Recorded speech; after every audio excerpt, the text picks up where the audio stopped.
Kings Island is one of my home parks, and a Giga coaster has been rumored for years at this point. However, on August 15, 2019, when me and my friend Angelo in attendance, Kings Island let the bat out of the cage. It's a roller coaster. No one gets this. Goddamn. Oh, Ryan, the long-awaited B&M Giga coaster was finally coming, and it looked great. Sure, it was a bit on the smaller side, but it still looked like a very fun and enjoyable ride. I mean, we were all hyped as hell in the audience. Now, all of us in person seemed to really enjoy the announcement, and Angela and I even got interviewed for the news. Which they didn't put us on, motherfucker. So in summary, we were all very excited for the new roller coaster coming to our home park, and it looked amazing. However, when I logged onto social media to see the coaster enthusiast reactions to the news, One, two,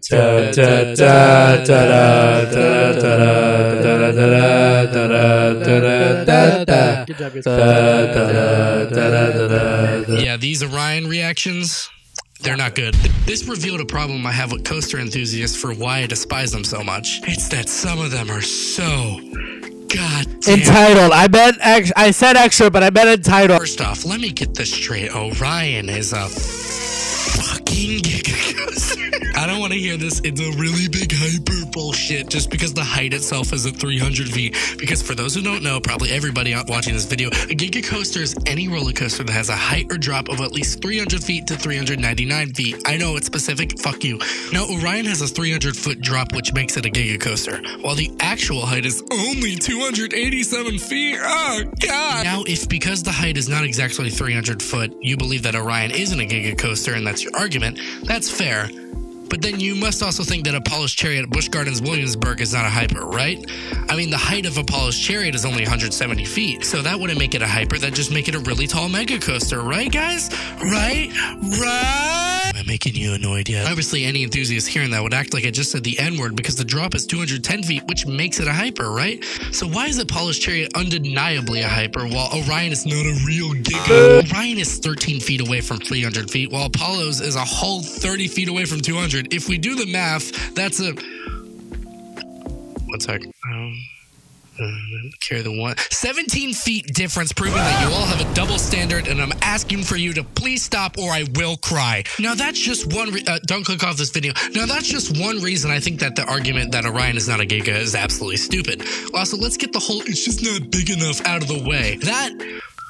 Yeah, I can see where you're coming from. Ever since the Giga coaster was rumored, people were thinking that this was going to be the next Fury 325. After all, it's Kings Island, and Kings Island was one of the top billed Cedar Fair parks. Cedar Fair is the chain that owns Kings Island and Cedar. But that's its own ride, and it's unfair to compare them. I mean, just because this is technically the smallest Giga coaster doesn't mean that Orion's a small roller coaster by any means. Like, even though no hill on the ride technically surpasses 300 feet, Orion did something that I've never understood why coasters haven't done before. They made two hills that are over 200 feet. Not even Fury 325 can claim a second 200-foot hill. If we count the 287-foot lift on Orion, that third hill is 202 feet to be specific. Wow, that Tony sure does know his numbers. Let's celebrate! Hi, I'm Angie. I was mentioned earlier, and I just want to congratulate Tony on knowing his numbers. Good job, Tony. I think it's also funny how a ride that's over a mile in track length is deemed as too short compared to a ride that's literally 1,000 feet longer. Like, no shit, Orion's shorter than Fury 325. Fury 325 is 6,601 feet long, while Orion is only 5,321 foot long, you expired bowls of oatmeal. I also think a reason that people see Orion as way shorter is because not only is it going to be one of the fastest roller coasters on Earth, but the elements are also quite huge and drawn out, compared to Fury 325's low-to-the-ground rapid-fire elements. It's like comparing two different subgenres of VDM. Yeah, they're under the same genre, but future bass and hardstyle are two wildly different genres. Don't mix them. They're two different rides accomplishing two different things. Lastly, I remember some people saying that Kings Island really cheaped out on the Giga coaster they got. Now, at first, I felt that's a fair criticism to make on the ride, so I did the math by using numbers provided by the park, and what I learned shocked me. Fury 325 was $30 million to construct, and Orion was also $30 million. Now, I don't know what kind of trust fund you guys have, but $30 million is a lot.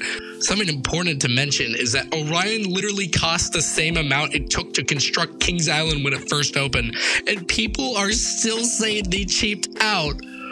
What? Important to note that B&M roller coasters are very expensive, and because of that, Kings Island only has 3 B&M roller coasters. It's time for a B&M rundown. I don't care. The first one they got was Diamondback back in 2009, which was a B&M Hyper and cost about $22 million. The second one they got was in 2014 with Banshee, the B&M Invert, which cost $24 million, which was their single largest investment they had ever made at that point. Which, as you can tell, in 2020 got squashed by Orion, baby! Yeah! Orion, of course, is a B&M Giga coaster, which cost about $30 million. Now, it's important to note that you're essentially paying a lot of money because B&M roller coasters are notoriously smooth and reliable, and huge GP crowd pleasers. Hey, Alex, can you describe what a GP is? Genetic potential. That's not what it means at all. To wrap my thoughts up, people have been shit-talking this ride ever since it was announced, and I can't understand why it's been so vitriolic at points. Luckily, most of the big coaster YouTubers were quite accepting to this new addition. In fact, Amusement Insiders made a pretty great video about the same topic that I'll link down below. Now, I'm hopefully going to be able to show up to Season Pass over Preview Day to ride it with my friends for the very first time, but with Caroba, oh no. This segment of this video is now outdated. Regardless, I'm really looking forward to it, so thank you guys for tuning into my second video. I know it only took 2 months since my last good video. I hope you have a great day, and if you still don't think Orion is a Giga coaster, you can go and suck my ass.